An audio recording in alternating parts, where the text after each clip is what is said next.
Salut, j'espère que tu vas très bien. Alors je recommence parce que j'ai parlé pendant une vingtaine de minutes sans enregistrer.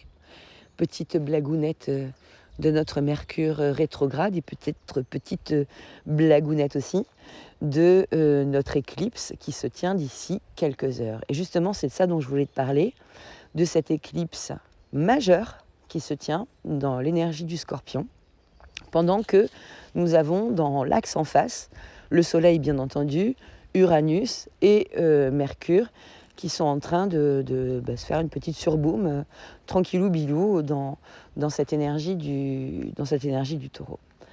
Alors qu'est-ce qu'elle indique, qu'est-ce qu'elle implique cette éclipse dans le signe du Scorpion, cette pleine lune éclipsée dans l'énergie du Scorpion.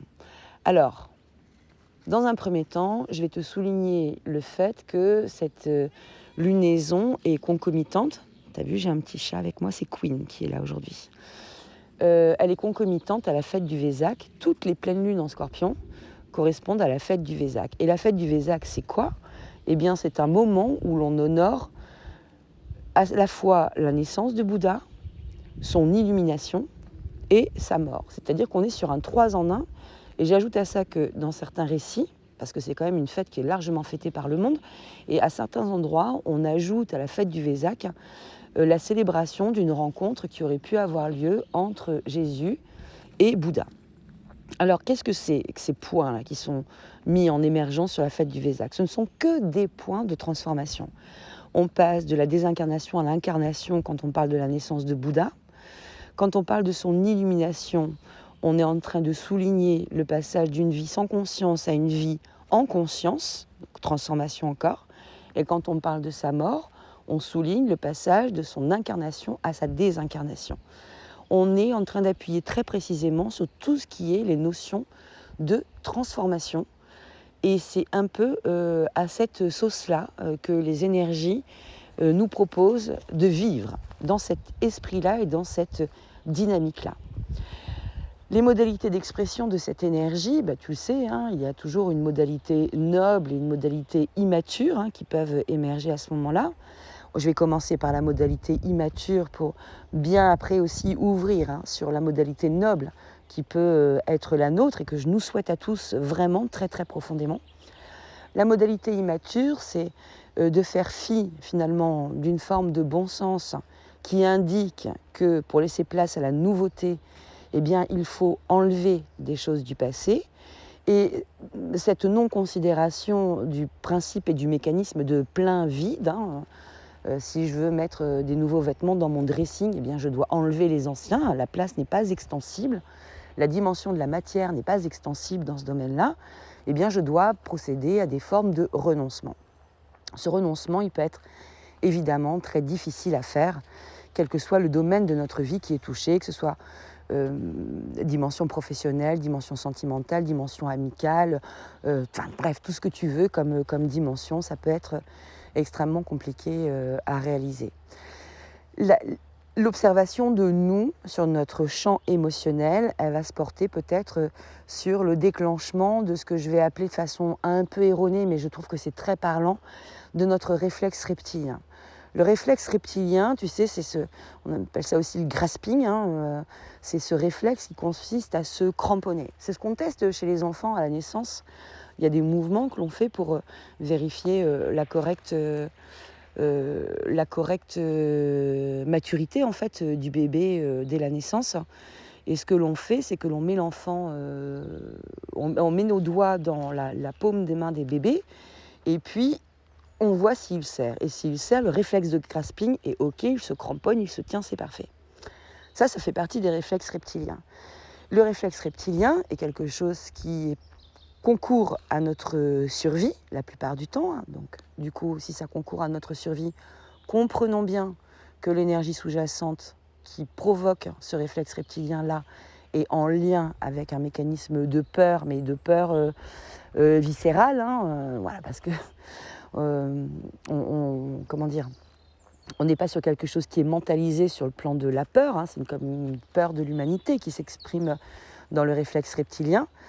On peut aussi l'observer dans certains sports et je vais te prendre un exemple sur lequel je me suis éprouvée moi-même à de nombreuses reprises. Je fais de la voile de traction et l'un des risques, hein, quand tu fais de la voile de traction, mais quand tu fais du kitesurf, ça peut être aussi complètement la même chose. Enfin, tu vas voir tout de suite de quoi je te parle, mais c'est quand la voile s'élève, eh bien, notre réflexe, c'est de serrer encore plus fort la barre qui nous relie à la voile. Alors c'est OK, dans une certaine mesure, mais dans une autre mesure, c'est aussi un réflexe qui peut s'avérer extrêmement dangereux, parce qu'on ne sait pas jusqu'à quelle hauteur et dans quelle direction la voile va partir. Et c'est ainsi que se produisent les accidents. Alors heureusement, fort peu fréquents, mais c'est un risque réel. C'est-à-dire qu'en se cramponnant à la voile, eh bien, finalement, on décolle avec elle et on se retrouve en danger d'être du coup emmené dans des zones où la chute serait ou blessante, voire même carrément mortelle. Ce réflexe reptilien-là, du coup, il s'observe et à chaque fois que moi je suis en position d'exercer ce sport-là, j'ai tendance à toujours me rappeler, si ça part trop, pense à lâcher, quoi. Pense à lâcher avant d'être trop haute, quoi.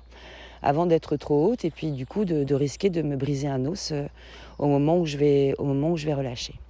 Donc ça, c'est un point qui est important et on pourrait être tenté, durant cette lunaison, justement, de faire valoir l'activation de notre réflexe reptilien, de se cramponner de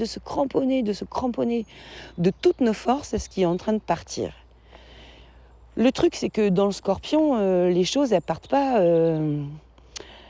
comme ça. Le scorpion, c'est un signe d'eau, donc on a une forme de dilution. Et moi, personnellement, je n'ai jamais réussi à attraper ou à empêcher un sucre de se diluer dans l'eau. C'est-à-dire que c'est peine perdue. Si je mets un sucre dans le creux de ma main et que je plonge ma main dans l'eau, je vais pouvoir serrer de toutes mes forces. À un moment ou à un autre, je n'aurai plus rien dans la main. Eh bien, c'est exactement ça que va faire cette pleine lune du Scorpion. Donc la sagesse veut d'acter, en fait, avec une forme de lecture de bon sens aussi sur ce qui se passe.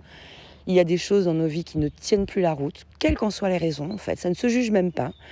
Juste un constat que, là, on est au terme de quelque chose. Quand on a un objet qui est cassé chez nous, on peut être tenté, dans un premier temps, de se dire, tiens, on va le réparer. Et puis parfois, écoute, il faut se rendre à l'évidence que cette chose-là, quand bien même on l'a beaucoup aimée, quand bien même elle est très importante pour nous, eh bien on ne peut à présent plus rien en faire. On est arrivé à un point de non-retour, en fait, sur cette présence-là à nos côtés. Alors, c'est en soi, si ça peut faire du chagrin, si ça peut faire beaucoup de tristesse, on peut même être dans des vécus de deuil autour de tout ça. Il nous faut quand même comprendre que ce qui part, ce qui s'éloigne de nous parce que c'est juste que ça s'éloigne de nous. Qu'on est sur des fonctionnements qui ont à présent démontré leur obsolescence, des principes, des systèmes, des associations qui ont à présent montré leur obsolescence et dont on a finalement tiré les expériences dont on avait besoin et qu'à présent il nous faut transiter et passer à autre chose. Bon, c'est le fameux système du plein vide. C'est-à-dire que si je veux pouvoir intégrer des nouveautés dans ma vie qui soient plus épanouissantes et plus satisfaisantes, eh bien, je dois faire de la place et je dois enlever des choses et accepter de voir partir certaines choses. La métaphore la plus simplexe que je pourrais trouver et peut-être la moins émotionnelle, c'est celle que je reprends régulièrement. Si tu as ton dressing qui est plein à craquer et que tu as envie de t'acheter de nouveaux vêtements, écoute, première mission, c'est enlever des choses qui ne te conviennent plus à l'intérieur de ton dressing, soit parce que ce n'est plus à ton goût, et autorise-toi aussi à observer tes changements de goût, surtout qu'il en est quand même question avec le travail qui se fait dans le côté du taureau, où Vénus est dans cette question de goût. Vénus, c'est la planète maîtresse du taureau, avec Uranus qui est depuis mars 2019 dans le signe du taureau. Oui, nos goûts ont changé, assurément. Donc, accepter de voir que oui, nous avons évolué, nos appétences ne sont plus les mêmes et organiser notre tri de dressing, je reste sur le dressing, en fonction de ça, pour pouvoir accueillir des nouvelles choses qui vont être plus actualisées et plus en phase avec les personnes que nous sommes aujourd'hui. Alors cette dynamique de réflexe reptilien, de ne pas vouloir lâcher, de ne pas vouloir laisser partir, elle peut nous amener à des formes de réactions compulsives. Et tu le sais parce que j'en ai parlé à plusieurs reprises sur ces derniers podcasts. La réaction compulsive, en fait, elle vient surtout signifier une peur. C'est un résultat de peur. Alors la peur de manquer, la peur de se retrouver seul, la peur, si je jette ou si je donne tel vêtement et que j'ai envie de le porter d'ici une semaine ou 2 semaines, mon Dieu, mais donc du coup je vais être tentée de ne pas le lâcher en me disant que je peux encore avoir envie de le porter. Dans les faits, non, tu n'auras plus envie de le porter. Une relation qui est en train de se déliter, par exemple, on va parler un petit peu plus dans l'émotionnel, on n'arrive pas à des points de non-retour relationnels par hasard, c'est le fruit d'un processus, on n'est pas sur des coups d'éclat. Quand les contrats sont terminés, les contrats sont terminés. Et ce ne sont pas des contrats que nous maîtrisons complètement en tant qu'être humain. Il y a des propositions de transformation qui sont faites au fur et à mesure de notre vie. Et dans ces propositions de transformation, il y a les fins de contrat, qui sont une transformation de la relation qui préexiste.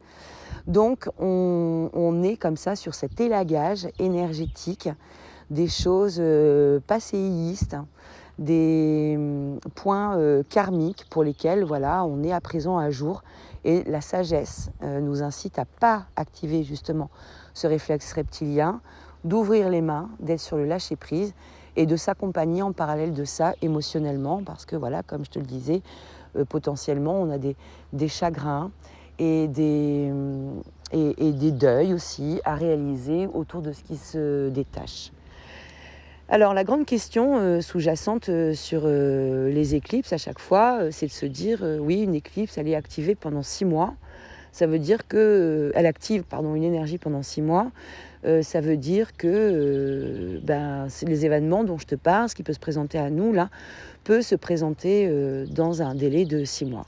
Oui, et puis j'ai envie de te dire aussi que ça peut être beaucoup plus rapide sur cette saison d'éclipse-là, parce qu'on a Uranus dans le jeu, et Uranus, lui, il est plutôt très rapide, et que s'il veut nous imposer des nouvelles choses, et qu'on doit faire de la place justement urgemment pour accueillir ces nouvelles choses, il va venir nous bousculer un petit peu. Donc on n'est peut-être pas sur des processus aussi lents que ceux qu'on a pu rencontrer lors des précédentes éclipses. Donc ça, c'est pour la petite info. Donc dans cette polarité maladroite, immature, qui consiste à activer nos réflexes de grasping, de cramponnage et de non lâcher prise, gardons en mémoire et respirons très profondément. Là, c'est le moment de s'accompagner avec des tas de techniques de relaxation, des respirations, des temps au calme. Comprenons que c'est ce qui part, c'est juste que ça parte. Et là, pour le coup, la proactivité, elle doit être vraiment tournée sur le prendre soin de soi et arriver à se nourrir soi-même émotionnellement dans ces moments qui peuvent être un peu compliqués, un peu montagnes russes émotionnelles lors de cette pleine lune éclipsée. L'autre polarité d'expression, moi qui pour le coup m'enthousiasme énormément, c'est une polarité beaucoup plus mature, on va dire beaucoup plus noble. C'est-à-dire que si on est dans la capacité de faire preuve de sagesse, et en sachant que on peut parfois être capable de faire preuve de sagesse dans certains domaines de notre vie et pas dans d'autres, donc on peut vivre aussi cette éclipse à 2 courants, on peut sur certains plans être dans ce réflexe de grasping et puis sur un autre plan être sur un accueil avec noblesse, en fait, des choses qui vont venir se présenter. Eh bien, il y a la possibilité d'aller vraiment prendre conscience, saisir et palper toute la dimension invisible et intangible qui se présente à nous. On est comme au moment de la fête de Samhain, tu sais qui maintenant est remplacée dans nos calendriers par Halloween, ce moment où les mondes invisibles et mondes visibles ont une frontière extrêmement mince. tout le jeu qui se passe avec Mercure et Uranus, entre autres, hein, parce que je ne vais pas aller te préciser plus que ça les aspects géométriques de la carte astrologique, mais je t'en parle par contre dans le blog avec plus de détails, donc tu pourras te renseigner. Et tu trouveras aussi d'ailleurs dans le blog quelques questions introspectives à faire résonner si tu veux pouvoir cheminer avec plus de conscience sur les énergies qui se présentent maintenant. Cette perception d'entre les mondes, elle peut être avec des révélations, des activations de ton potentiel médiumnique. Alors médiumnique au sens large, et je vais reprendre un exemple et une métaphore que j'ai utilisée avec une personne la semaine dernière. La médiumnité, c'est l'équivalent de ton poste de radio. Et puis après, les modalités d'entrée, c'est comme les modalités de fréquence. C'est-à-dire que je vais avoir tendance, moi, à te dire qu'un rêve prémonitoire, c'est, par exemple, j'en sais rien, 98,9 sur ta fréquence FM. Ta médiumnité, tu la passes par le rêve prémonitoire. Ton intuition très forte et très précise, ça va être encore une autre fréquence. Le fait de voir des personnes décédées, de communiquer éventuellement avec elles, de recevoir leurs messages, ça va être encore une autre fréquence. Le plan de la lecture d'âme, ça va être encore une autre fréquence. Bon, écoute, ton petit poste de radio médiumnité, là, il y a possibilité qu'il ait tout d'un coup des piles neuves, une batterie neuve, ou qu'il soit tout d'un coup relié sur le secteur, et que tu puisses, comme ça, capter des fréquences. Alors chacun selon sa spécificité, d'ailleurs ça fait partie des choses qui se lisent aussi dans une carte astrale, de voir quel va être ton courant médiumnique favorisé en première intention, sachant qu'après, tu peux ouvrir toutes les fréquences. C'est-à-dire que ton bouton, il n'est pas bloqué. Hein. Tu peux passer de la lecture d'un plan à un autre plan. Et on a tous un plan sur lequel on est le plus à l'aise, hein, évidemment, comme il y a des environnements dans lesquels on est plus à l'aise aussi. Il y en a qui se plaisent mieux à la montagne, il y en a qui se plaisent mieux à la mer, il y en a qui se plaisent mieux à la campagne, d'autres en ville, etc. etc. Écoute, c'est la même chose. Nous, sur nos capacités médiumniques, il y a un plan sur lequel on évolue avec plus de facilité. Et ça pourrait être pour toi l'occasion de découvrir cet accès à des informations intangibles contenues. Alors, c'est extrêmement intéressant parce qu'on est sur la perspective qu'on est en train de faire une montée en grade sur notre ouverture de cœur quand on commence à être sur l'activation de notre petit poste de radio médiumnique. Donc, si on est sur l'ouverture du cœur, ça veut dire que la dimension de la peur n'est pas aux commandes du pilotage. Néanmoins, ça peut être impressionnant que de se sentir tout d'un coup une intuition particulière, de voir des choses que personne d'autre ne voit, d'entendre des choses que personne d'autre n'entend, de ressentir des choses qui, a priori, ne sont pas là concrètement. Fort de ça, qu'est-ce que je peux te dire ? Écoute, accueille avec sérénité ce qui se présente à toi, même si le côté déstabilisant, hein, merci Uranus, est dans le coin. Accueille cette idée, accueille ce qui se présente, parce que potentiellement ce n'est que le début. Et il y a tout un cheminement qui va s'ouvrir pour toi, pour aller explorer tout ça, si le cœur t'en dit, et si ta dimension d'ouverture est OK. Ah, tu vois, là, j'ai un œuf qui vient de tomber. C'est quand même magnifique. Hein. J'adore le principe des œufs, moi.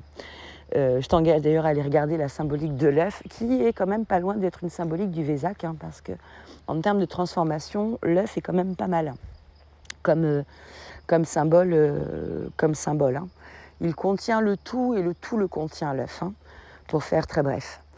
Cette dimension médiumnique du coup qui peut s'activer, écoute, n'hésite pas à aller explorer ça, à aller te faire des tests et puis surtout commencer à considérer peut-être des plans d'éthique, parce que l'expérience me montre qu'il suffit d'une fois pour être capable de recontacter cette dimension de l'invisible à chaque fois que ça t'est nécessaire, à chaque fois que tu peux en avoir besoin, que tu proposes l'utilisation de ta médiumnité aux autres ou pour toi. Et d'ailleurs, en première intention, je te dirais que c'est quand même quelque chose qui est surtout là pour toi, comme une guidance intérieure, et que la médiumnité est un excellent outil de développement personnel, où se joue à la fois la prise de confiance, la prise de conscience aussi, et notre capacité d'évoluer avec Moi, j'aime bien appeler ça comme ça, mais une forme de longueur d'avance, en fait, sur ce qui se passe. Alors, sachant que parfois, la longueur d'avance que tu perçois, elle n'est pas hyper rigolote, mais c'est comme d'aller se renseigner, d'aller se cultiver sur des sujets qui nous intéressent. Comme le dit l'adage, un homme averti en vaut deux. Et effectivement, quand tu es informé, eh bien écoute, ça change quand même tout. Et ça te permet quand même de vivre le présent avec plus de conscience et plus de sérénité. À partir du moment où tu sais ce qui va se passer, bah écoute, tu as la possibilité d'anticiper et tu as la possibilité aussi d'agir avec plus de discernement parce que ton champ de peur réactive est plus du tout le même, quoi. Donc bien mystique, bien mystique, cette pleine lune, bien mystique avec clairement cette prise de contact et cette prise de conscience que pour le coup, le plus grand bien que l'on puisse se faire, c'est ne pas forcer, lâcher, relâcher, prendre soin de nous sur tous les plans, émotionnels, physiques, alimentaires. Comme pour toute éclipse, on mange léger, on s'hydrate bien, on est attentif à son ressort énergétique parce que ça sollicite, ça draine quand même pas mal. Donc si tu peux, et si tu as envie, parce que c'est pas dit non plus qu'on ait envie de dormir, mais une petite sieste, c'est pas mal. Et sinon, à défaut, un temps de méditation, un temps de respiration, un temps de connexion à soi, un câlin à un arbre, un câlin à un chat ou à un chien. Écoute, tout ceci sera fortement utile et nécessaire et appréciable pour récupérer à l'intérieur de nous-mêmes une sérénité dans cette sérénité où il y a nos commandes de pilotage qui sont intactes et avec lesquelles nous pouvons envisager notre avenir, par exemple, et nos réalisations à venir. Est-ce que je t'ai tout dit ? Non, évidemment, mais je t'embrasse bien fort.